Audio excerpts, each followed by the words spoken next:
¿Qué tal, jóvenes? ¿Cómo están? Bienvenidos a su clase de Metodología de la Investigación 2. Esta vez, pues va a ser de manera grabada, ¿verdad? Pero igual vamos a tratar de dar una clase que pueda tener todos los elementos necesarios para que ustedes puedan hacer sus dos elementos que tienen por delante, que son el quiz que se va a abrir hoy a las 6 de la tarde y se va a mantener abierto durante todo el sábado y también entregar su tarea el lunes, ¿verdad? El lunes van a entregar la tarea. Va a ser una entrega de manera individual, pero siempre, por favor, en la portada van a colocar a todas las personas que trabajaron en esa tarea. Vamos a hacer un pequeño repaso para asegurarnos de que tenemos los datos frescos para realizar el quiz. El propósito, pues este no lo vamos a leer porque es de la semana pasada, pero igual, identifica el uso de los estadísticos, ¿verdad? De los procesos estadísticos, que son las medidas de tendencia central y dispersión, y la información suministrada por los informantes como indicadores que permitan la intervención o análisis de los resultados en una investigación. La semana pasada tuvimos la media, la mediana y la moda, que puede ser que no, nos venga como información del quiz. Estas son algunas referencias de consulta que ustedes pueden tomar en cuenta para ampliar la información sobre el tema. Y pues tenemos las medidas, ¿verdad? Las medidas de resumen, dice, permite conocer magnitudes de datos de forma resumida. Como su nombre lo dice, son medidas que nos permiten ordenar los datos, ¿verdad? Tenemos una población grande o una medida grande y nosotros la vamos a ordenar para analizarla a través de estas medidas. Ojo con eso. Cuando hablamos de población, hablamos, por ejemplo, de todos los estudiantes de IPET, de todos los pacientes del Hospital Roosevelt, de todos los pacientes de la clínica CRIPET. Eso se llama población. Estamos hablando de una población. Piénsenlo en grande, la población. Sin embargo, cuando nosotros hacemos investigación, es bien usual que trabajemos con una muestra. Cuando hablamos de muestra, estamos hablando de una pequeña parte representativa estadísticamente de la población que nos va a permitir hacer el estudio con este pequeño grupo y generalizarlo al grupo mayor, ¿verdad? Pero estas medidas de resumen, pues nos permiten hacer eso, agrupar, ordenar los datos y tener como el resumen de la información más depurada que podemos hacer por medio de la estadística. Todas estas son medidas estadísticas. Entonces, otra vez, cuando hablamos de población, hablamos de la totalidad de las personas. Por ejemplo, vamos a hacer una investigación sobre las mujeres embarazadas en este momento, en el mes de diciembre en Guatemala. Todas las mujeres embarazadas que asisten a la consulta externa obstétrica del Hospital Roosevelt, por ejemplo, que nuestra población va a ser todas las mujeres embarazadas que estén embarazadas en este mes de diciembre, que asistan a la consulta externa de obstetricia del Hospital Roosevelt. Esa es la población, pero no vamos a estar ahí todos los días y todas las horas esperando a que lleguen todas las mujeres, ¿verdad? Sino que vamos a decir, bueno, queremos pacientes embarazadas de 9 meses en el mes de diciembre que tengan de 15 a 17 años, es decir, que sean menores de edad, que consulten el área de obstetricia del Hospital Roosevelt. Entonces ahí reducimos y ya no tenemos a todas las mujeres, sino tenemos a una pequeña muestra. Las mujeres que tienen de 17 a 10, que tienen de 16 a 17 años, perdón, o de 15 a 17 años que estén en el noveno mes de embarazo y que consulten, ¿verdad? Es menos todavía. Esta es una muestra. Incluso podríamos decir todas las que asisten los días miércoles a consulta y reduciríamos más la muestra para solo las jóvenes con estas características que asista los miércoles. Ahí tenemos una muestra de población, pero toda esa muestra sigue siendo grande, así que la vamos a resumir con estas medidas. Tenemos la estadística y la bioestadística, de esto ya hablamos, pero lo vamos a repasar por cuestiones del quiz. Entonces tenemos la media o promedio, la moda y la mediana. La media, pues, se identifica con este símbolo que es una X con un guioncito sobre ella. ¿Y qué es esto? La suma de todos los elementos divididos por el número, ¿verdad? Es decir, toda la muestra que consultamos, los datos de cada una de las personas de la muestra o de los informantes, dividido por el número. Pues tenemos sus ventajas y sus desventajas, pero aquí tenemos un ejemplo. Son 7 pacientes que han estado postoperatorios diferentes días de hospitalización y queremos saber cuántos días de estancia hospitalaria han tenido estos 7 pacientes. Entonces procedemos a hacer una media. Sumamos todos los días, es decir, todos los elementos que tenemos y los dividimos en el número de pacientes. En este caso es 7, ¿verdad? Tenemos que la estancia promedio es de 7 días. Y esta entonces es la media, ¿verdad? Pero también tenemos la mediana. La mediana es aquella que se puede situar en el centro de los datos, es decir, que tiene igual cantidad de elementos por arriba, igual cantidad de elementos por abajo y que ordenado ella queda en el centro, que es la mediana. Para poder realizar la mediana, ¿verdad? Tenemos que ordenar nuestros datos y dejar la misma cantidad por arriba y por abajo y tomamos el número inferior y el número superior a la mediana, lo sumamos y lo dividimos entre 2, que corresponde a las 2 mitades, y aquí tenemos nuestra mediana, que en este caso será 8. Luego vamos a ver la moda, que la moda es el día o la cantidad que más veces se repita y esto nos va a ayudar a saber cuál es la moda, ¿verdad? Bueno, esto es en cuanto a lo que a lo que es el repaso de la semana pasada. Ahora entremos directamente a nuestro repaso, a nuestra clase de esta semana.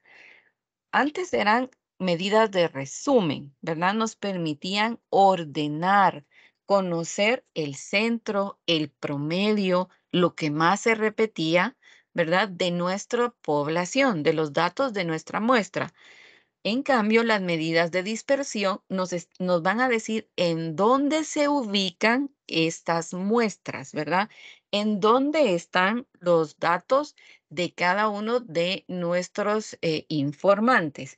Para ello tenemos tres, que la primera es el rango, la varianza y la desviación estándar. Todos hemos utilizado en algún momento el rango, ¿verdad? El rango pues no tiene en cuenta valores intermedios por la cual su utilidad es limitada. ¿A qué me refiero con ello? Si recuerdan la semana pasada que nosotros hicimos un cuestionario, teníamos en la primera pregunta la edad, ¿verdad? No me recuerdo si era en la primera o en la segunda, pero teníamos la edad y teníamos varios rangos, ¿verdad? Teníamos de 17 a 21, de 22 a 24 o a 25, me acuerdo, ¿verdad? Y así teníamos diferentes rangos de edad. Esto nos dice que, ¿por qué nos dice que no está consciente de valores intermedios o no los resalta? Por ejemplo, tenemos de 19 a 21 años, tenemos que de 17 años, perdón, a 21, de 17 solo hay un estudiante de 17 años, pero de 21 hay dos. Sin embargo, de 20 años tenemos 13, ¿verdad? Eso nos quiere decir que en este rango vamos a presentar 16 personas, pero no resalta el hecho de que de 20 años hayan más que de las demás edades, ¿verdad? Sino que a todos los integra en un mismo nivel, es decir, en un mismo rango. ¿Cómo podemos sacar o cómo podemos operar ese dato de rango? Pues si retomamos nuestro ejemplo anterior, sabemos que tenemos una muestra de 7 pacientes que tienen un número determinado de días de estancia hospitalaria. Para poder tener el rango, entonces vamos y encontramos el valor máximo. En este caso, el valor máximo de días de estancia hospitalaria es 12 y el valor mínimo es 2, ¿verdad? Porque sabemos que es el que menos días estuvo y el que más días estuvo. Los restamos, 12 menos 2 y nos da un rango de 10. Entonces, de esta manera es que vamos a saber en dónde está en nuestros pacientes en el rango, pues están tan alejados o tan cercanos al 10, ¿verdad? Eso es lo que sabemos de esta medida de rango. Bueno, y luego vamos a ir a la varianza. La varianza es una medida transitoria que se obtiene para calcular la desviación estándar. Es decir, que no es una medida en específico que nos vaya a servir tanto, sino que nos sirve más para lograr la desviación estándar. Tal vez recordarán estos términos del bachillerato quienes recibieron estadística, ¿verdad? Y vamos a ir a ver que para poder encontrar la varianza, siempre necesitamos tener la media bien clara, ¿verdad? Ya sabemos cuál es la media, vamos a hacer la sumatoria de los elementos y lo vamos a dividir por el número de elementos. Es decir, tenemos una sumatoria de 49 días por 7 pacientes que son, entonces nos da 7, ¿verdad? La estancia promedio es de 7 días, la media es de 7. Esta media es necesaria para la varianza. Ahora veamos la varianza. La varianza nos va a presentar esta fórmula que es la sumatoria de la cantidad menos el promedio o la media, ¿verdad? Al cuadrado dividido por el número de casos menos uno. Vamos a utilizar este ejemplo, ¿verdad? En este caso ya sabíamos que la media es 7. Entonces vamos a ver qué nuestra fórmula nos dice, ¿verdad? Ya tenemos acá la fórmula, la vamos a ir despejando y nos dice que los pacientes son 7, es decir, tenemos una muestra de 7. Los días de estancia hospitalaria son los datos que nos arroja cada uno de estos pacientes o de la muestra. Entonces, el número de la muestra o el dato de la muestra menos el promedio nos dará 2 menos 7. 7 es la media, ¿verdad? O el promedio. 4 menos 7, 4 menos 7, 7 menos 7, 9 menos 7, 11 menos 7, 12 menos 7. Entonces, ahí tenemos nuestros datos. Ahora que ya tenemos nuestro resultado, vamos a elevarlo al cuadrado, ¿verdad? En este caso, pues es 2 menos 7, 5 negativo, elevado al cuadrado, 25. 4 menos 7 es 3 negativo, elevado al cuadrado, 9. Y así tenemos, pues, trabajamos todas nuestras muestras, ¿verdad? Y tenemos estas medidas. Ahora vamos a sumar porque según nuestra fórmula debemos de trabajar con la sumatoria. En este caso, nuestra sumatoria es de 88. Permítame que... Ok, ahí estamos bien. Entonces teníamos nuestra fórmula sumatoria de dato menos promedio elevado al cuadrado. Ahora tocaría la división por el número, es decir, la muestra menos 1. La muestra era 7, ¿verdad? El número de la muestra era 7 menos 1 es 6. La sumatoria era 88. Entonces tenemos 88 dividido entre 6. Tenemos una varianza de 14,66, ¿verdad? Entonces sería nuestra varianza. Esta varianza, pues es una medida de dispersión utilizada que se utiliza acompañada de la media, ya la vimos, ¿verdad? Y su símbolo es el delta en el abecedario griego. Ahora vamos a ver la desviación estándar. Cuando estamos hablando de la desviación estándar es la misma fórmula, ¿verdad? Solo que acá vamos a ver que la desviación estándar está elevada al cuadrado. Ya tenemos todo este trabajo, ¿verdad? Que nos dio 14,66. Ahora le vamos a sacar la raíz cuadrada, ¿verdad? Esta es la raíz cuadrada de la varianza y sabemos que la raíz cuadrada de 14,66 va a ser 3,82. Entonces, nuestra desviación estándar al final es de 3,82, cuando vamos a obtener la raíz cuadrada de nuestra varianza. ¿Para qué nos va a servir una desviación estándar?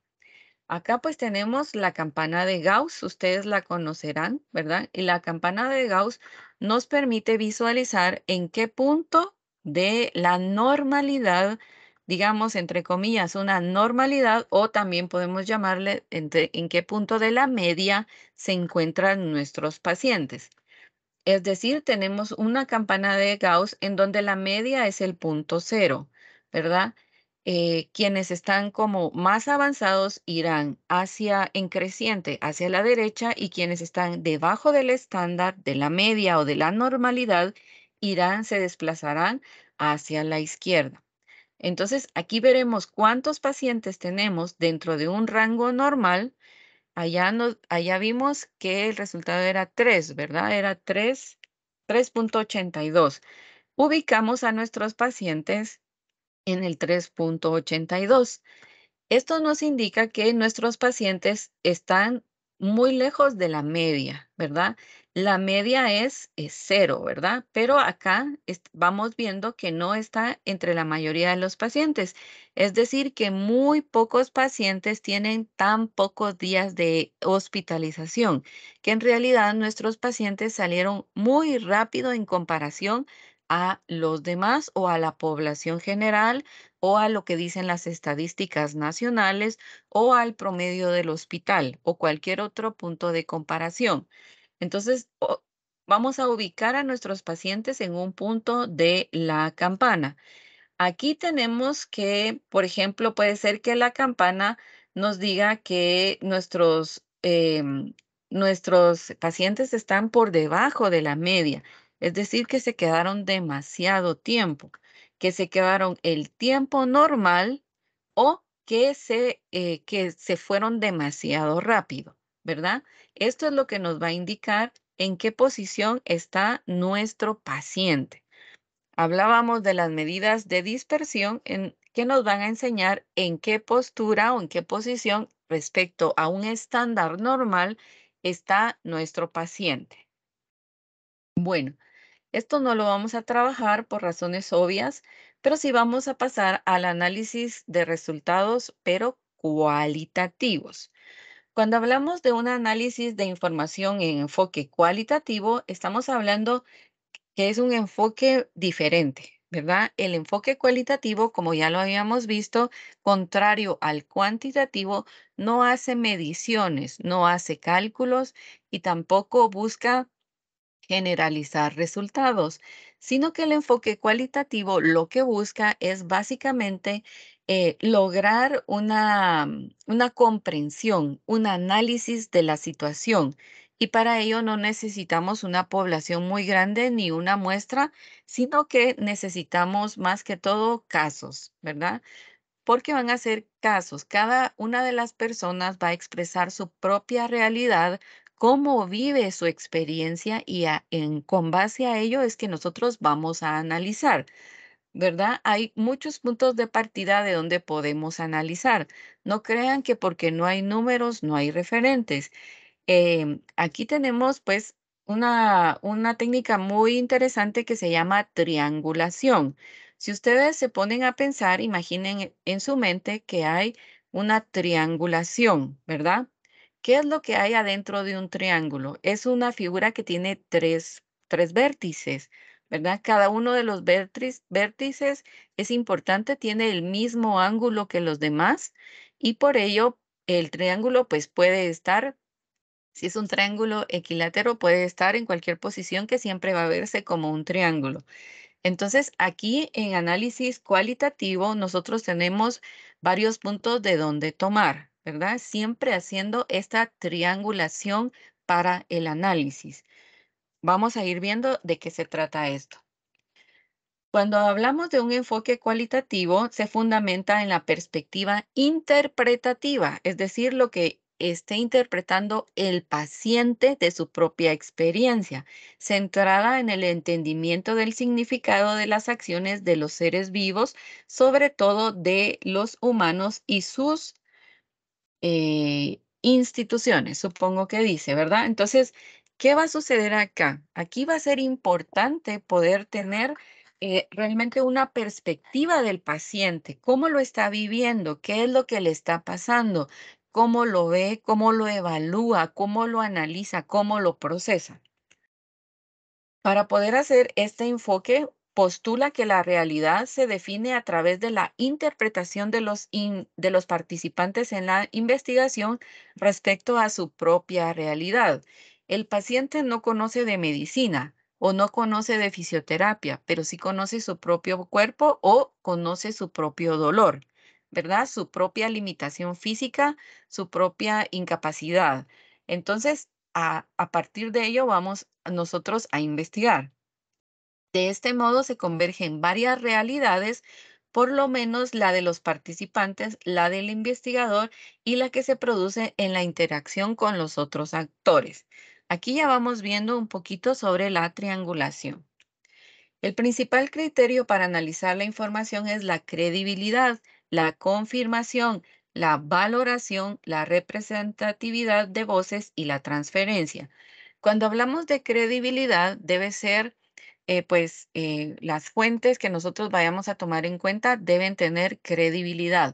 Porque sea investigación cualitativa y no lleve mediciones, no quiere decir que vamos a tomar cualquier elemento, sino al contrario, vamos a buscar las mejores fuentes.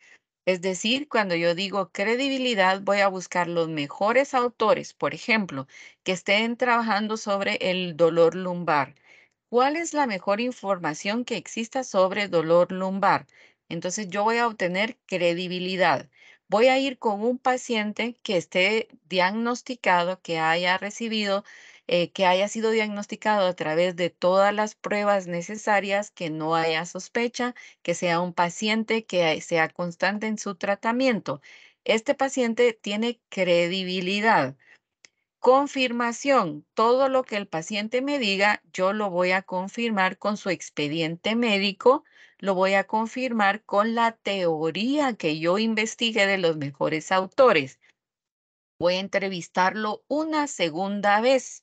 Voy a entrevistar a su médico tratante. Aquí voy a permitirme la confirmación de los datos que necesito. Luego, ya esto ya es cuestión del investigador, va a analizar, ¿verdad?, la teoría y va a hacer una valoración del caso del paciente. Es decir, voy a valorar si este paciente, además de lo lumbar, también tiene otras patologías que pudieran mezclarse con su dolor lumbar y hacerle proveer datos que no sean exactos o que no sean creíbles, ¿verdad? En el sentido no que el señor esté mintiendo, sino que pueda alternarse con otra patología, por ejemplo. O puedo decir, bueno, es que este paciente no es constante en su tratamiento y por ello puede ser que el dolor no sea tan fuerte como él lo dice, ¿verdad? O que hayan otras razones por las cuales no se le puede tratar, no porque no esté el tratamiento correcto, sino porque él no es constante. Entonces, esto resta, ¿verdad? Y yo valoro este paciente mejor. Lo voy a dejar fuera y voy a incluir a otros pacientes que sí tengan más constancia en su tratamiento, no porque el paciente sea malo, sino porque los resultados no se pueden seguir porque el paciente no es constante. Representatividad. Si yo tomo un paciente, por ejemplo, mi investigación es agentes de call center que padecen dolor lumbar y el paciente que yo estoy entrevistando resulta que desde hace 3 meses ya no trabaja en call center, entonces no logra ser un representativo de los trabajadores de call center, porque aunque quedó con el daño del dolor lumbar, no puedo decir que en el momento de mi investigación es representativo de ellos. Debo ir y elegir otro paciente que sí trabaje en el ámbito del call center. Lo mismo con los atletas. Si yo estoy trabajando con un atleta que tenga que ser atleta amateur, pero en el transcurso de la investigación resulta que este ha sido promovido a una liga superior o que por alguna razón se convierte en un atleta profesional o de tiempo completo, aquí ya no puede estar como representativo de mi población porque él ya pasó a otro ámbito que lo aleja de la representatividad del grupo que yo necesito que sea, ¿verdad? La representatividad de voces, a eso se refiere, y la transferencia de datos. ¿Qué es lo que yo logro tomar de él? ¿Qué es lo que él me logra decir sobre su patología, sobre su condición, sobre su experiencia con esta patología? ¿Qué tanta información? Me acuerdo de un caso que planteaba una compañera. Ella decía que ella atendía pacientes geriátricos en una clínica pública. Y cuando llegaban los pacientes, ella los entrevistaba y les decía, mire, pero ¿qué le duele? Ay, es que me duele aquí. Pero ¿cómo es el dolor? ¿Es un dolor agudo? ¿Es un dolor seco? ¿Es un dolor constante? No, es que me duele aquí, ¿verdad? Entonces, ella preguntaba, ¿cómo hago para que los pacientes me expliquen bien? Yo les pregunto, ¿y usted con quién vive? ¿Y usted de qué trabaja? ¿O a qué se dedica en la casa? ¿O cuánto camina para llegar a la clínica? Y le costaba mucho obtener toda esa información. Eso quiere decir que no había como transferencia de datos o cuando también podría darse cuando el investigador tiene muchos clichés en su cabeza, tampoco puede ser capaz de transferir estos datos. Es decir, yo estoy investigando, por ejemplo, a una población, em, por decirles, tengo una clínica en donde llegan personas que tienen un oficio que a mí no me agrada. Por ejemplo, son personas que se han lesionado porque son coyotes o son delincuentes de la cárcel, ¿verdad? Que trasladan a mi clínica para que yo los atienda. Si yo tengo muchos ruidos o muchos clichés con estas personas, la información no va a llegar, no va a ser una buena transferencia, ¿verdad? Entonces, ojo con eso, es importante también. Aquí creo que no sé si se puede ver este video, pero vamos a pasar.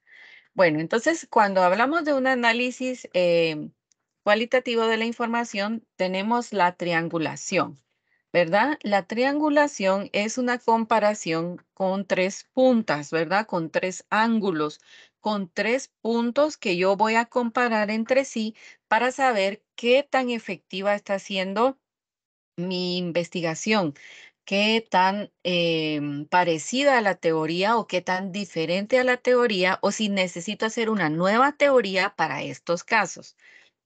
Hay varias formas, hay múltiples formas de triangulación. Usted puede hacer una triangulación de profesionales, tiene a tres profesionales expertos en el tema dando opiniones sobre lo mismo, pero de forma separada. Y usted luego triangula sus respuestas. Usted puede tener tres testigos o tres informantes y de estos tres informantes luego usted va a triangular las respuestas. Usted puede tener también otros tipos de fuentes. Por ejemplo, aquí nos dice la información que presenta la bibliografía sería un ángulo, la información suministrada por los pacientes o terapeutas sería el otro ángulo y la información recabada por la observación del fisioterapeuta investigador sería otro ángulo. Entonces, aquí yo podría triangular o comparar estas tres informaciones. ¿De qué manera? Pues analizo los síntomas, leo el registro de la ficha de este paciente y veo qué síntomas presenta. Lo entrevisto a su médico tratante a ver qué síntomas presenta este paciente y luego voy y lo observo. O puedo entrevistar al paciente mismo, ¿verdad? Entonces, yo puedo hacer una triangulación de elementos. También puedo analizar la información que presenta la evidencia teórica, es decir, otras investigaciones, la información que presenta la evidencia científica, es decir, ver a los autores, por ejemplo, como Moore o Kendall o Tórtora, ¿verdad? Según sea mi especialidad, y luego ver lo que dicen los investigadores. Ahí tengo dos ángulos, ¿verdad? La teoría de los libros y lo que dicen los investigadores. Y luego la información que yo misma recabe con mi paciente y hacer la triangulación de esta información. Bueno, entonces el análisis cualitativo es aquel que permite que los datos puedan ser trabajados en forma de texto, también puede ser por medio de fotografías, videos, puede ser también por objetos, diarios, el récord del paciente o la ficha del paciente, ¿verdad? Algún video que el paciente haya grabado, toda la información que tenga que ver, que no sea precisamente estadística, como ya vimos antes, la puedo utilizar en lo cualitativo, siempre que sea confiable, verificable y todo lo que vimos anteriormente. Y es importante para comprender a las personas, los procesos, los eventos y sus contextos. Por ejemplo, cuando estamos hablando del conflicto armado interno de Guatemala, este tipo de investigación era muy importante porque lo que vivieron las personas supera en mucho a lo que las estadísticas nos dicen. ¿Qué nos dicen las estadísticas? Nos dice, fueron 32 años de guerra, se calculan 150.000 fallecidos entre población, insurgente, ejército, pero esas son estadísticas que al final se quedan frías, ¿verdad? Son datos importantes, por supuesto que sí, pero no nos revelan la magnitud del problema. Voy y entrevisto a las familias que estuvieron en medio, en el punto más álgido del conflicto, y me dicen, a nosotros nos tiraron una bomba, a mí mis padres me escondieron en un camión para que no me agarrara el ejército, a nosotros nos emboscaron los insurgentes, yo vi cómo mataron a mi hermano.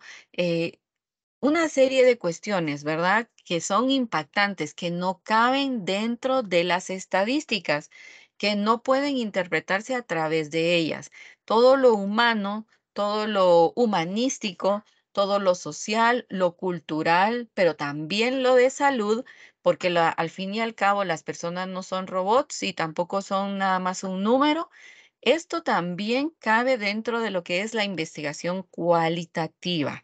¿Verdad? La investigación cualitativa también tiene sus formas de hacerse, pero también tiene sus objetos. Por eso les decía al principio de esta clase que según el objeto de estudio, así va a ser nuestra forma de acercarnos a él, ¿verdad? Lo vamos a abordar de manera estadística, cualitativo o cuantitativo, ¿verdad? O podemos hacer incluso una conjunción de ambos.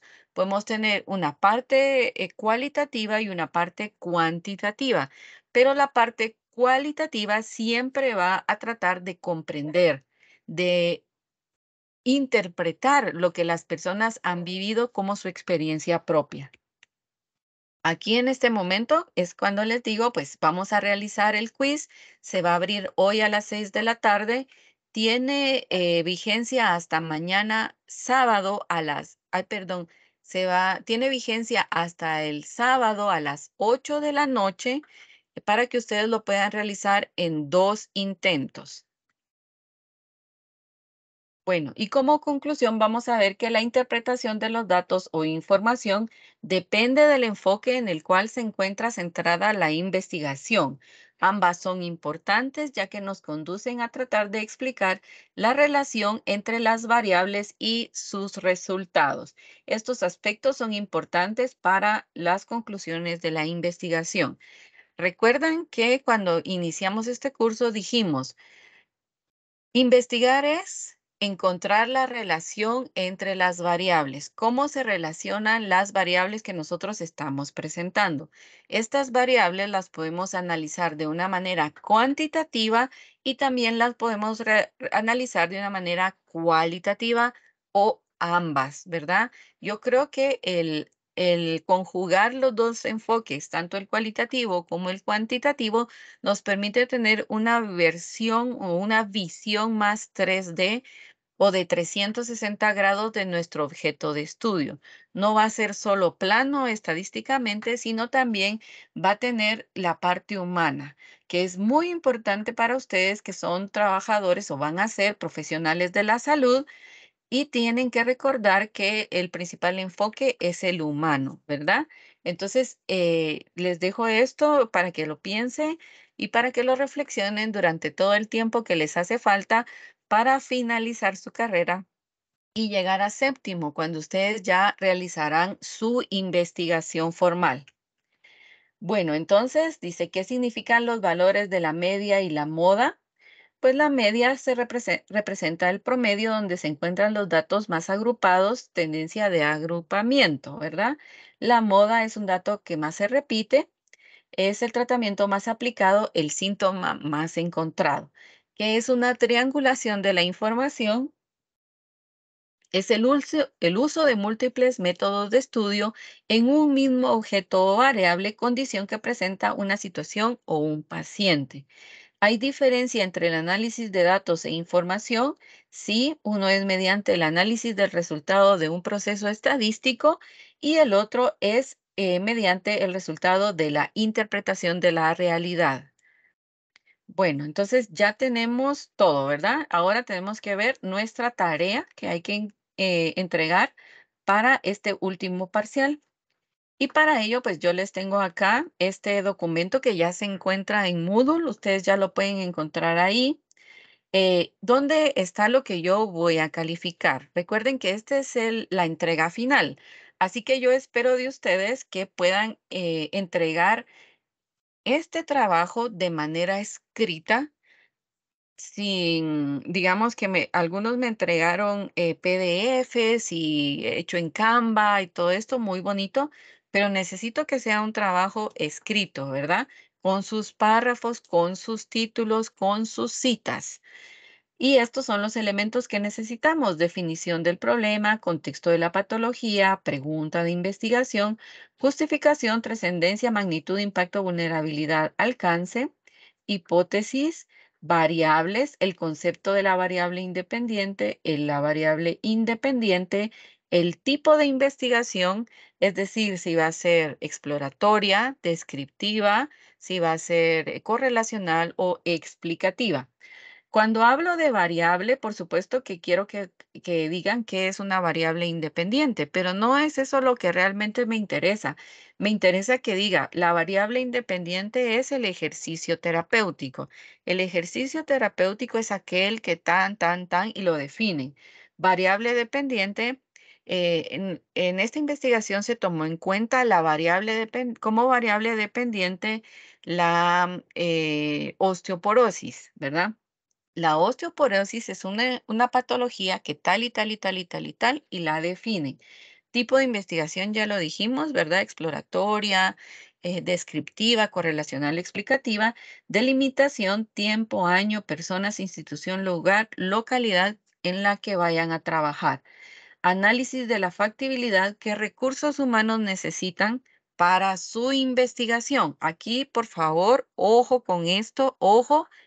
No necesito que digan qué es recursos humanos, qué son recursos materiales. No. Lo que yo necesito que ustedes digan es qué recursos humanos van a necesitar para su investigación, qué recursos materiales, cuál es la viabilidad de su investigación. Y si tienen viabilidad técnica, metodológica y científica, pues agréguenlo ahí, por favor. Luego tenemos el objetivo general. Es un objetivo con los elementos que ya dijimos, ¿verdad? Verbo en infinitivo, unidad de análisis, la variable, para qué les va a servir, así como ya lo hemos visto en clase, y tres objetivos específicos. Recuerden que los tres pequeños objetivos específicos deben estar relacionados con el objetivo general y poder cumplir el objetivo general a través de los tres objetivos específicos. Luego, esto es lo nuevo, ¿verdad? Porque se supone que lo de anterior ya lo tenemos. Algunos lo tienen así, otros no. Quienes no lo tengan así deben, por favor, colocarlo como yo lo estoy explicando ahora. Y luego decimos instrumento de recogida de datos, que ya lo vimos también un ejemplo la semana pasada. Realice 3 preguntas sobre síntomas de su patología. 3 preguntas sobre síntomas de la patología que están trabajando. Incluir además 2 preguntas, una sobre la edad y otra sobre el sexo del paciente. ¿Qué van a entregar? Un pantallazo del cuestionario en donde se vean las 5 preguntas que ustedes están haciendo a su paciente. Deben pasar el instrumento a unas 10 personas más o menos y luego van a tomar los resultados. ¿Cuál va a ser la interpretación de nuestros resultados? Van a poner, como ven acá, una, una gráfica, un pantallazo, un recorte de donde se vea la pregunta en qué área de la fisioterapia, a qué área de la fisioterapia le gustaría dedicarse, las opciones y la gráfica de resultados. Y van a hacer la interpretación de manera narrativa. Por ejemplo, aquí tenemos a qué área de la fisioterapia le gustaría dedicarse: hospitalaria, estética, clínica, deportiva, organizacional, empresarial. Tenemos nuestros resultados con porcentajes y así vamos a hacer la interpretación. Del total de la muestra se determinó que el 39% de los pacientes, que es el porcentaje, y entre paréntesis, número 12, es decir, que fueron 12 pacientes, está interesado en ejercer la fisioterapia clínica. El 32%, que corresponde al rojo, que son 10, ¿verdad? Optaría por la fisioterapia deportiva. En menor cantidad, el 23%, que son 7, ¿verdad? Que eso es el azul. Parece estar interesado en el ejercicio en el ámbito, en ejercer en el ámbito hospitalario. Asimismo, el 6% de los encuestados, que son 2, indica su interés por la práctica organizacional y ninguno de la muestra muestra interés en la rama estética. Y por último, sus referencias. Bueno, así tendríamos entonces cuál serían la finalización de este trabajo, ¿verdad? Aquí está su portada. Por favor, incluyen a todos los que hayan trabajado en el grupo, pero entregan de manera individual. Esta entrega es para el lunes. Ya no es mucho lo que hay que hacer, solamente si tienen bien todas sus tareas, por favor, deben analizar que si deben modificar sus tareas, deben modificarlas para colocarlas acá. Y luego, pues ya colocan lo nuevo, que serían estos 2 elementos, que serían las capturas de pantalla de las 5 preguntas y la interpretación de las preguntas, excepto la de sexo, ¿verdad? La de sexo y la de edad. Estas, pues, no hace falta que las interpreten, pero por lo menos las de los síntomas, sí. Bueno, eso sería todo, jóvenes, entonces, correspondiente a esta clase. Muchas gracias por su asistencia, por su asistencia a la clase, por el trabajo que hicieron. Les deseo muchos éxitos. Espero que lleguen con buenas ideas o que vayan desarrollando buenas ideas en el transcurso de su carrera, para que cuando lleguen a séptimo ya tengan una idea bastante clara de lo que desean hacer en su tesis para titularse. Que estén muy bien, jóvenes, y les agradezco a todos. Que estén bien. Adiós.